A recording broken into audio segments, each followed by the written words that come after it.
சற்றுமுன் வெளியான தகவல். மதுரை முதல் திருவனந்தபுரம் ரயில் கூடுதல் பொது பெட்டிகள் இணைப்பு. சொல்லா பார்க்க போறோம். நீங்க நம்ம சேனல் சப்ஸ்கிரைப் பண்ணாம இருந்தீங்கன்னா மறக்காம லைக் பண்ணிக்கோங்க, சப்ஸ்கிரைப் பண்ணிக்கோங்க. மற்றவர்களுக்கு தெரியப்படுத்த ஷேர் பண்ணுங்க. நமது நாட்டின் பொது போக்குவரத்து சேவைகளில் ரயில் போக்குவரத்து முக்கிய பங்கு வகிக்கிறது. இதனை பயன்படுத்தி நாள்தோறும் லட்சக்கணக்கான மக்கள் ரயில்கள் மூலம் பயணம் செய்கின்றனர். குறைந்த கட்டணமும் தொலைதூர பயணங்களுக்கு ஏற்ற வசதிகளும் சௌகரியம் காரணமாக அதிகமான மக்கள் ரயில் போக்குவரத்து பயணத்தை விரும்புகின்றன.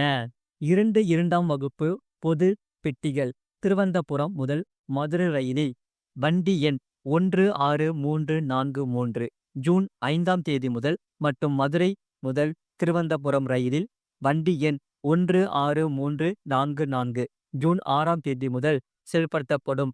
இதன் மூலம் ஒரு இரண்டாம் வகுப்பு தூங்கும் பெட்டி குறைக்கப்பட உள்ளது. முழு வீடியோ லிங்க் கீழே இருக்கு. அதை கிளிக் பண்ணி பாருங்க. மறக்காம லைக் பண்ணிக்கோங்க.